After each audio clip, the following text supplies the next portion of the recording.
This is the story of a human whose arm was accidentally ripped off during a routine training session. The alien students panicked, one fainted, another almost called for emergency lockdown. But what happened next turned chaos into curiosity and a single prosthetic limb into a lesson none of them would ever forget. "You're not going to want to do that, Relax," David Cole said, a heartbeat too late. Relax, the quarry medic trainee, had already committed. In a swift, practiced move, he grabbed David's upper arm and twisted upward in a stabilization technique common in his species. It was meant to lock the shoulder joint in place without pressure on the core nerve bundles.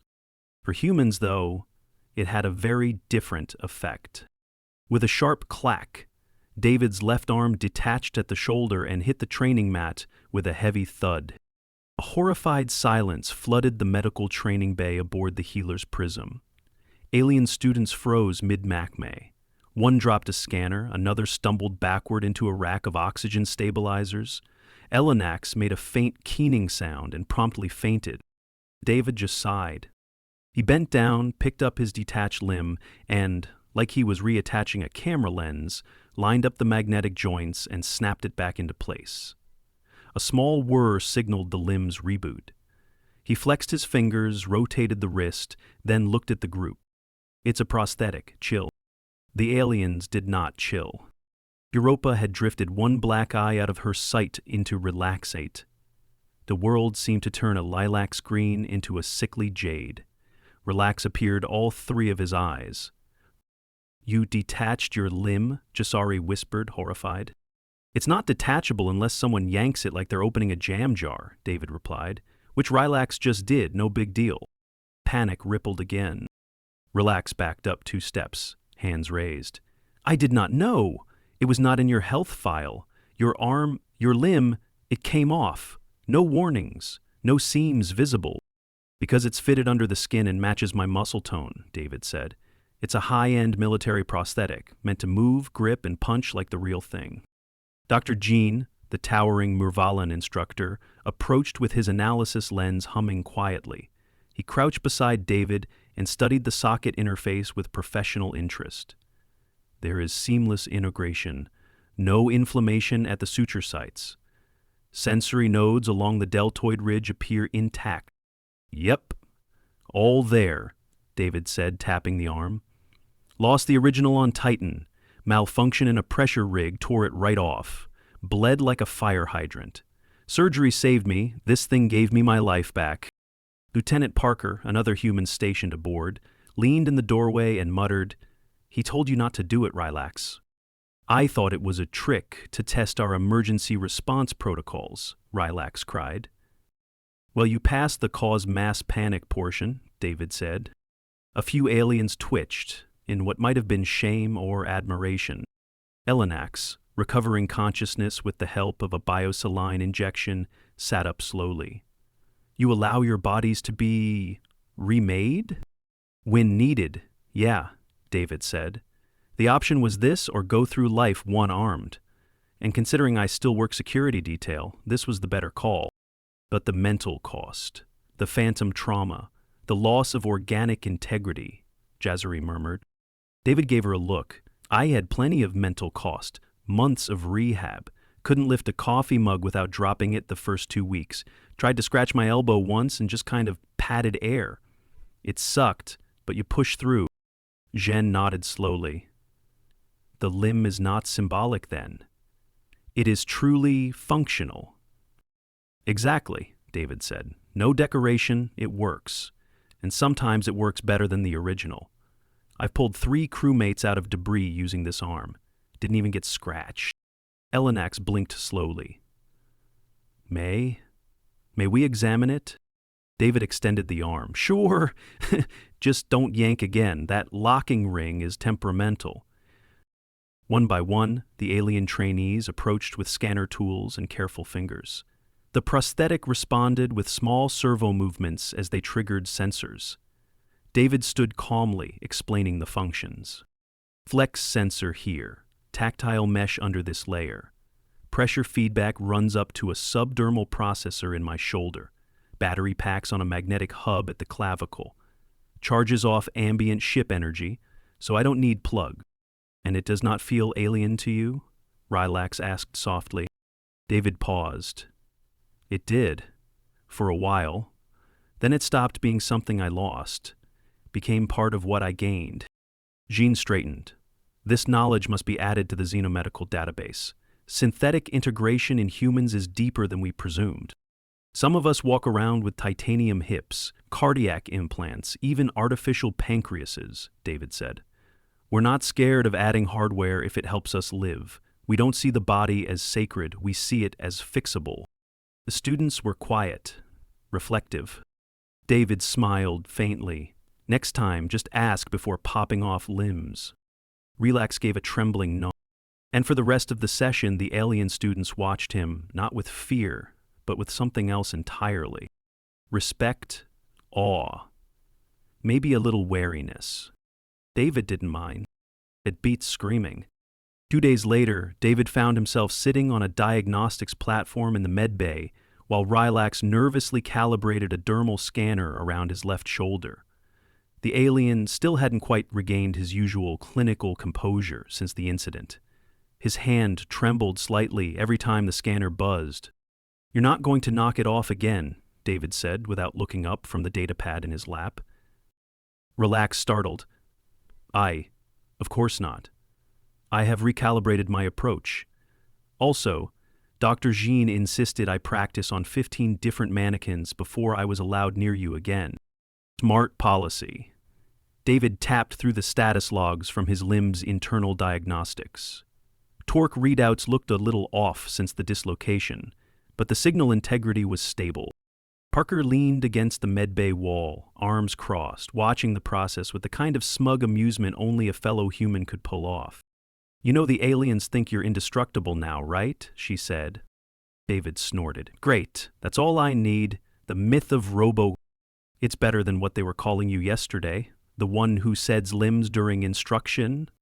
I liked living joint failure better, David muttered. Has a certain poetry. Relax frowned at the readouts. The alignment is 6 microns off. David rotated his arm, flexed the elbow, then winced. Yeah, that'd be the torque ring. Probably needs reseating. Can't do it on ship, though.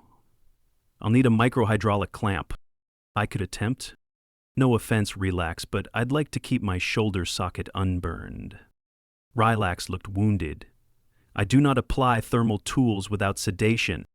Which I don't need, David said. It's a mechanical adjustment, not a surgical one. Parker tilted her head. Want me to call down to engineering? I think Granger's got a few clamps in his repair locker. Yeah, that'd help. She tapped her comm. Relax, meanwhile, continued to stare at David's shoulder. You still look rattled, David said gently. I am not accustomed to losing control in front of an instructor, Relax admitted. You didn't lose control, you reacted. We're all wired to panic the first time we think we've injured someone. Trust me, I've been there. Once dislocated a Catherine's leg by accident during emergency extraction training. Thought I'd killed him. What happened? He laughed, David said. Apparently Catherine joints dislocate during hibernation cycles and snap right back like overcooked noodles. I lost sleep for a week. He invited me to dinner. Relax let out a shaky breath that sounded almost like a chuckle. Just then, the medbay door opened and a group of students filed in for their afternoon emergency trauma simulation. Elinax paused immediately upon seeing David. You are still functioning, she said, clearly relieved. Just barely, David replied. Don't worry, no spontaneous dismemberments. Today. Dr. Jean followed behind, motioning everyone into their training stations. Today we will be focusing on rapid triage of multiple species under gravitational instability. Each team will rotate roles between responder, assistant, and patient. Please ensure your species-specific protocols are uploaded. David stood. Am I assisting or pretending to be unconscious again? You are rotating with Group 4, Jean said. Also, if your arm detaches again, please announce it first. No promises. Half an hour into the exercise, simulated tremors rolled through the medbay as the artificial gravity field flickered, mimicking a destabilized hull. David lay on a stretcher while Elanax and Rylax worked over him with a portable neural scanner and stabilizing brace. "He is presenting with hypotensive symptoms," Elanax reported. "Pulse is elevated, skin pale, probable blood loss from internal injury." Rylax reached for a thoracic stabilizer when the tremor effect jolted the floor. Elanax slipped and knocked hard into David's prosthetic limb. There was a crunch, a few sparks. The arm twitched once, locked in an awkward L shape, and shut down. Everyone froze. David just groaned. "You've got to be kidding me." Elanax made a tiny whimpering sound. "I broke it. I broke the human. Oh no." Relax immediately knelt. "Do not move, David. We will summon engineering support." "Calm down," David said, sitting up with his functioning arm. "You didn't break me. You stalled the limb actuator. Just give me a second." He reached under the arm, toggled the manual override near the triceps, then twisted the elbow joint until it reset with a soft beep. The arm unfroze and returned to normal posture. "See?" he said. "All good." The rest of the room, having once again stopped their own simulations to watch, returned to their tasks slowly, eyes still darting toward David. Dr. Jean walked over with something that almost resembled amusement in his voice. "I suggest next time we simulate with a less mechanically prone subject." David raised his functioning arm. "I second that." Later that cycle, back in the common area, David massaged the back of his neck while sipping recycled coffee. Relax approached, clutching a datapad. "David," the alien said, more quietly than usual, "may I ask something not strictly related to protocol?" "Sure," David said. "Shoot. Why did you return to field work after losing your arm? Was it not easier to remain on Earth?" David leaned back in his chair. The prosthetic whirred slightly as it adjusted to his posture. "I tried staying home. Thought about it a lot. I even spent a few months teaching at the academy in Chicago, but it didn't stick. I didn't feel like I was done out here. And the arm, it doesn't make me less of a soldier, just a different kind, one with better grip strength and a cool party trick." Relax sat across from him. "I am beginning to understand that humans measure worth not by parts lost, but by what is still done." David smiled. "We try." He raised his cup, and Relax hesitantly mirrored the motion with his nutrient pouch. "To adaptation," David said. "To not dismembering my superiors," Relax replied. They clinked drink containers and, for the first time since the limb incident, Relax smiled without flinching.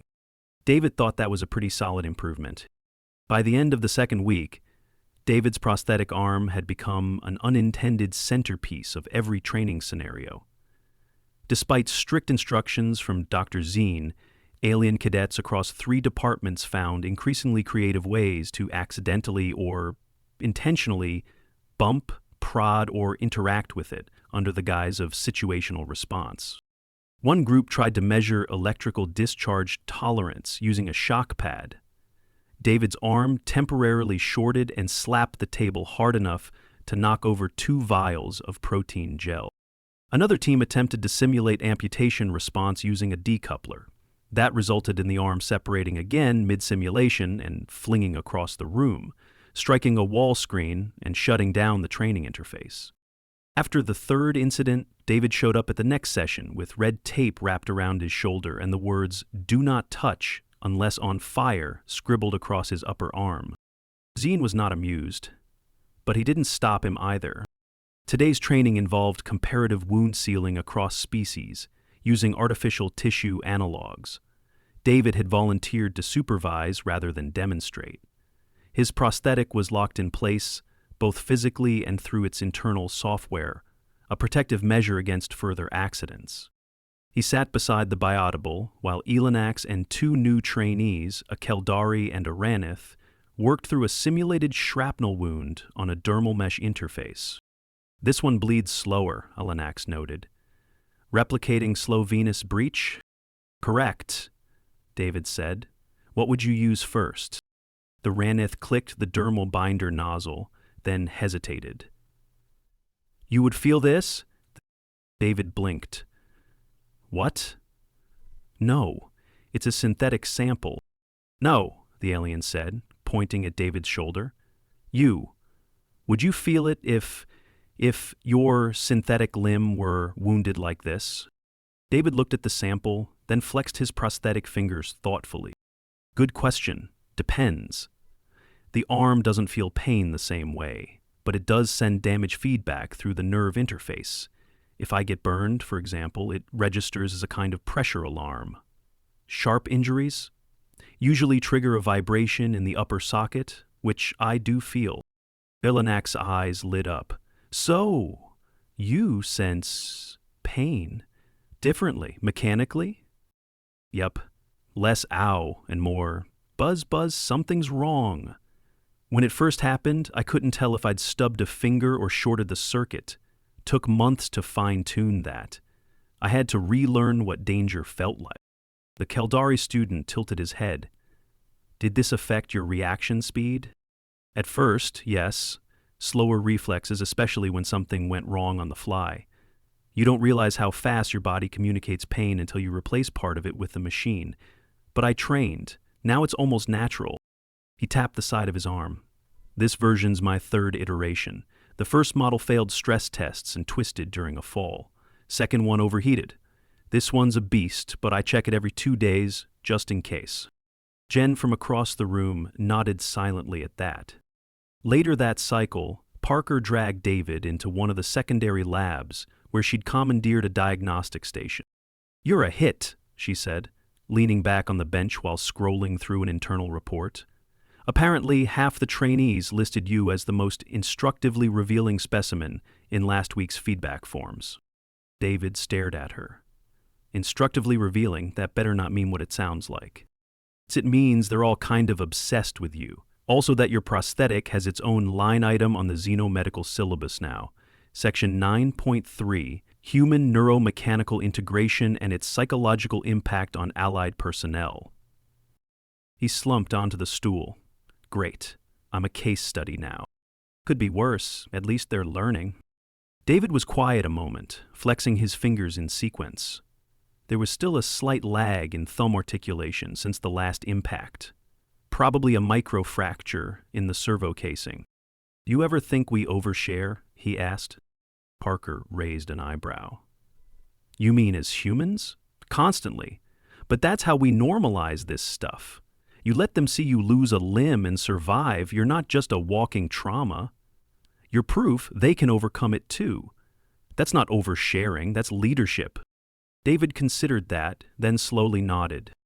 "Still wish I could get through one training cycle without being poked like a loose panel." Parker grinned. "They'll stop when the novelty wears off." It didn't. During a mock evacuation drill the next day, David played the role of injured security officer with a thoracic puncture.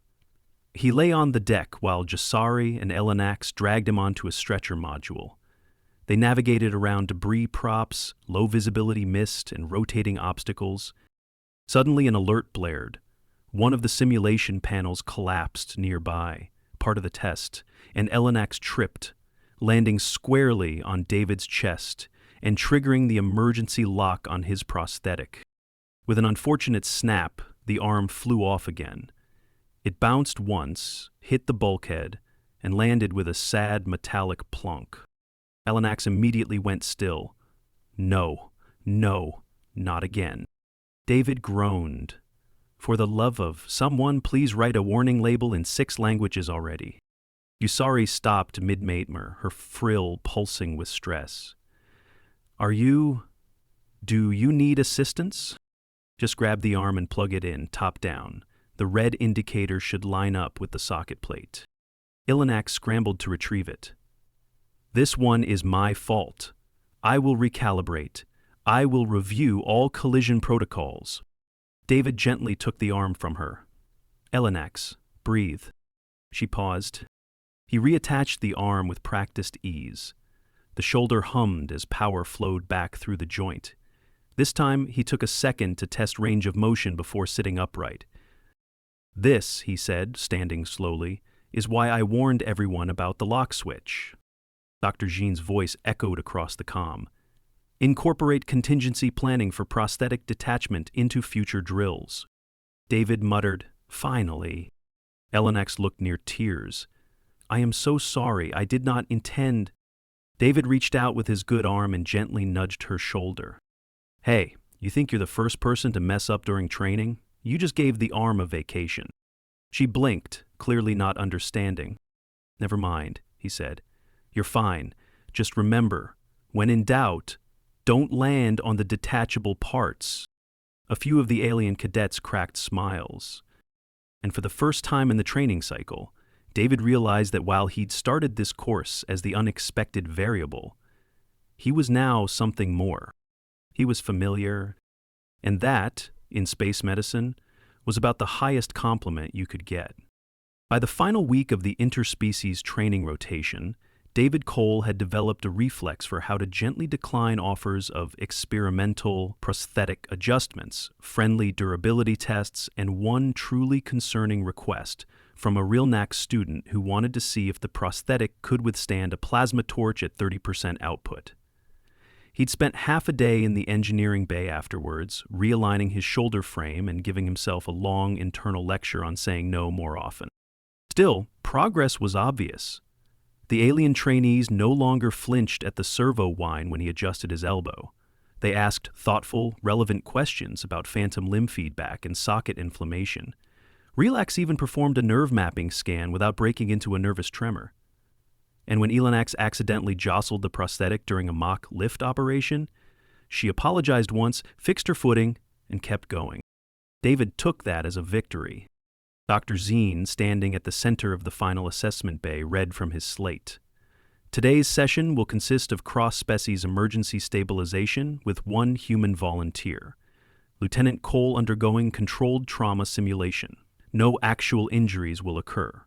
All protocols will follow current Terran physiological standards. David, sitting on the gurney, raised his good arm. "That means no yanking the shoulder." A few chuckles rippled through the trainees. He lay back as a biosim jacket applied pressure across his chest and left side to mimic the aftermath of an explosion. Artificial blood gel started to seep across the padding, pooling at the clavicle line. The prosthetic was covered with a thin patch of thermal sensing gauze to simulate electrical failure. He'd manually disabled the limb's response systems just before entering the bay. The scenario started. Alarm klaxons sounded. The room's lights dimmed to emergency yellow. Smoke filters puffed in the corners to add environmental stress. Within seconds, Relax and Jasari were at his side, flanked by a Gorbic trainee who immediately scanned David's vitals with a calm efficiency that made even Parker, watching from the gallery above, raise her eyebrow. "Pulse irregular," Jasari said, applying a stabilization field across his lower ribs. "Blood volume dropping," Relax added.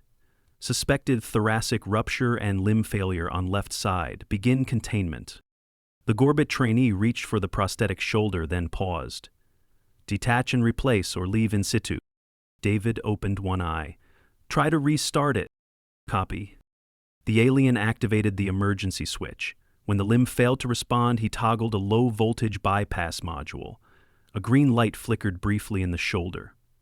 David felt the familiar thrum of power returning to the neural link. His fingers curled weakly. "Partial success," the Gorbic noted. "Manual reinforcement needed." Elenax joined them seconds later with a biofoam injector and began treating the simulated wound with steady hands.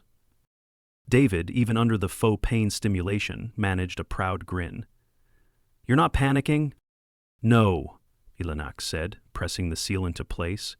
"Because you taught us not to. You showed us how function returns, even when form fails." It wasn't a line from the manual. It sounded like something she'd practiced, maybe even believed. When the scenario ended 15 minutes later, the trainees stepped back. David sat up, feeling the synthetic blood gel squish under his shirt. Dr. Jean tapped a few final notes on his slate. "Satisfactory stabilization. Proper response to mechanical failure. No undue delay caused by prosthetic detachment. Training complete." The students exhaled collectively, their postures relaxing as the simulation ended. Some grinned, others exchanged nods of relief. David pulled the gel-drenched jacket off with a wince. Whoever thought of making that stuff cherry-scented deserves punishment. Elenax offered him a towel. Would you prefer sulphurous? Let's not start that war. That evening, a small ceremony was held in the ship's communal gathering hall. Nothing formal, just a few words from Jean, a stack of certificates, and a buffet that had something that almost resembled pizza if you ignored the blue fungus base. David stood with Parker, sipping rehydrated coffee, watching the graduates mingle. I think they learned more from you than they were supposed to, Parker said. Yeah, David said, flexing his arm. The torque ring finally felt stable again. Probably because they saw me fall apart, literally. Funny thing about that, she said. You scared the hell out of them at first, but every time your arm glitched or fell off or sparked, you didn't vanish. You fixed it. You kept going. That stuck with them. David watched Relax laughing near the snack table, animatedly describing something with wild gestures. His glow had shifted to a confident, steady hue. Elenax was showing a group of younger trainees how to run a joint diagnostic on a medical dummy's shoulder. He took another sip. They'll be fine. They know what to do now, and they're not afraid of breaking someone who's already put himself back together. Parker nudged him. We heading home after this? David nodded. Yeah. Earthside for 3 weeks. Then I'm back out to Europa Station. They've got a joint trauma unit in the works. I got invited to help design the human-alien response protocols. Big deal. Terrifying deal, he corrected. But I'm ready. She smiled. You sure you don't want to leave the arm behind for safekeeping? He laughed. And deprive the next batch of trainees the opportunity to freak out? Not a chance. Across the room, Jin approached with an odd look in his eyes, a kind of solemn gratitude. Lieutenant Cole, the instructor said, your presence has redefined aspects of xenomedical instruction. We are grateful. David extended his prosthetic hand. Jahin hesitated a moment before accepting it. No problem, David said. Next time, though, maybe warn the class that I don't come apart on purpose. Jun gave a small nod. Noted. As the ship rotated into final docking orbit, David stood by the observation port. Earth was visible below, a swirl of clouds and blues that felt both foreign and familiar. His shoulder ached faintly. Not real pain, but the phantom reminder of what was once there. He let the sensation sit with him, quiet and unresented. Behind him, he heard Elenax calling out to Rylax in laughter. Something about the time the arm flew across the room and hit the alarm. The story had already evolved into legend. David smiled. He wasn't a legend.